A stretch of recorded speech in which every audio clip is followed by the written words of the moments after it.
추석 연휴가 끝나면 오는 12일부터 문재인 정부 출범 이후 첫 국정감사가 시작됩니다. 여야 간 가장 뜨거운 전선은 적폐청산을 둘러싸고 형성될 것으로 보입니다. 이수강 기자입니다. 더불어민주당은 특히 이명박 대통령 시절 국정원의 정치 공작과 방송 장악을 이번 국감에서 규명하겠다고 벼르고 있습니다. 민주주의와 헌법을 우롱한 이명박 정부 공작 정치의 진상을 규명하고 법에 따라 처벌해야 할 것입니다. 적폐청산이야말로 잘못된 과오를 바로잡고 이명박 정부에서 일했던 최시중 전 방통위원장과 원세훈 전 국정원장, 이동관 전 청와대 홍보수석을 과방위 국감 증인으로 불렀습니다.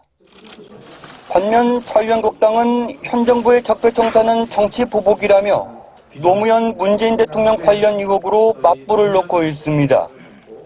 소위 노무현 전 대통령 일가가 받은 640만 달러 문제, 또 문재인 대통령 아들 문준용 씨의 고용정보원 특혜 취업 의혹 등에 대해서 특검을 통해서 또 현 정부와 여당이 공영방송을 장악해 노영방송으로 만들려 한다며 이에 대한 철저한 진상조사를 요구하고 있습니다. 국민의당은 적폐청산은 필요하지만 그것에만 매달려서도 안 된다는 입장이고, 바른정당은 현 정부를 신적폐라고 몰아세우고 있습니다. 적폐청산이니 정치 보복이냐는 적대적 양당 간의 소모적인 과거사 전쟁이 편안해야 할 추석 밥상을 무겁게 짓누르고 있습니다. 여러 영역에서 적폐청산위원회라는 것을 만들어서 그 적폐청산하는 방법이 다시 적폐를 만들어가고 있습니다. 이 밖에 올해 국감에서는 안보와 경제정책을 놓고서도 상임위 곳곳에서 격돌이 벌어질 것으로 보입니다. OBS 뉴스 이수강입니다. 100만 달러 이상의 재산을 보유한 부자가 전 세계에서 지난해보다 115만 명 늘어났습니다. 우리나라 백만장자도 처음으로 20만 명을 돌파했습니다. 윤산 기자의 보도입니다. 올 들어 전 세계적으로 백만장자 수가 크게 늘어난 것으로 조사됐습니다. 글로벌 컨설팅 업체 캡제미니의 2017 세계 부보고서에 따르면 투자 가능 자산을 100만 달러, 우리 돈 11억 5천만 원 이상 보유한 백만장자는 모두 1,650만 명입니다. 작년보다 115만 명 늘어난 수치.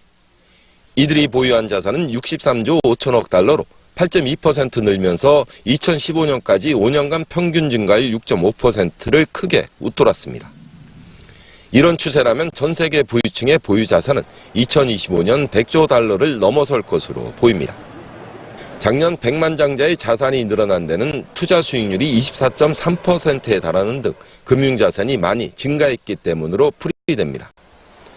지역별로 보면 미국이 480여만 명을 기록했고 일본, 독일, 중국이 뒤를 이었습니다. 이들 4개국의 백만장자는 모두 1,009만 5천 명으로 전 세계의 61.6%에 이릅니다. 그 뒤를 이어 프랑스가 영국을 제치고 5위에 자리했습니다. 영국 백만장자 수는 EU 탈퇴 선언 이후 파운드와 약세 등의 영향으로 1년간 15,000명 늘어나는 데 그쳤습니다. 한국의 백만장자는 20만 8천 명으로 작년보다 15,000명 늘어나며 처음으로 20만 명을 넘어섰습니다. 백만장자 수 순위는 인도에 이어 13위를 기록했습니다. OBS 뉴스 윤산입니다. 한미 FTA 개정 협상 절차가 시작되면서 우리 정부가 트럼프 미국 대통령의 FTA 폐기 협박 벼랑 끝 전술에 두 손을 들었다는 비판에 대해 청와대는 전혀 사실과 다르다고 밝혔습니다.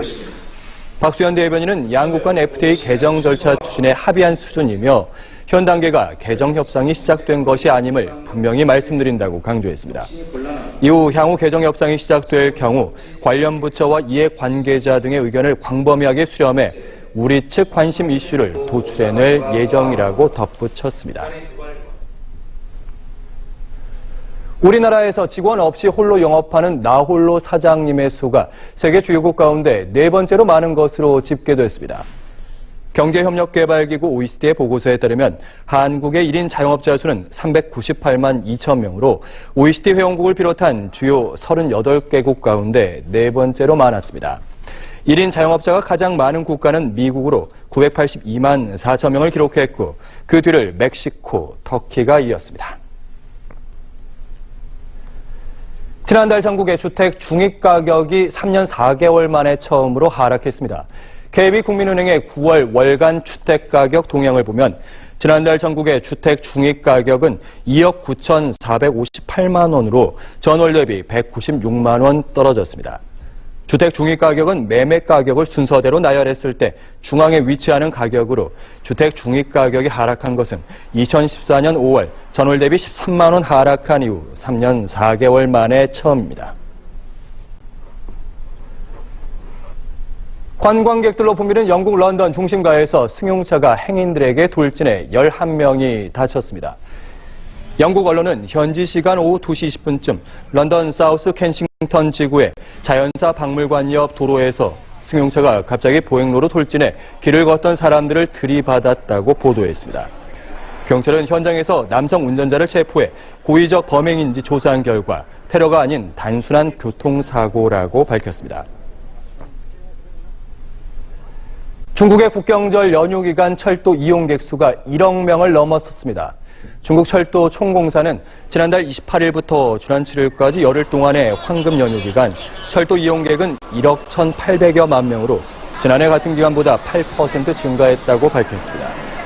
특히 국경절 당일인 지난 1일에는 이용객 수가 1,500만 명으로 하루 이용객 역대 최고 기록을 경신했습니다. 국경절 철도 이용객 증가는 긴 연휴로 관광객이 급증했기 때문으로 분석됐습니다.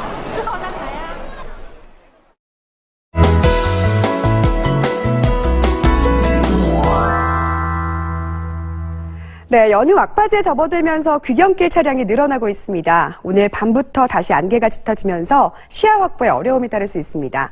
밤부터 아침 사이 중부 내륙과 남부지방은 짙은 안개에 주의를 하시고 안전운전 하셔야겠습니다. 오늘도 서울 기온이 29도 가까이 올라서면서 한낮에는 다소 더웠는데요. 내일은 오늘보다 기온이 떨어지지만 여전히 평년 기온을 웃도는 수준이 되겠습니다. 일교차도 크게 벌어지기 때문에 면역력 떨어지지 않도록 건강관리 잘 해주셔야겠습니다. 이어서 지역별 날씨입니다. 내일은 오늘보다 더 맑은 하늘이 드러나겠습니다.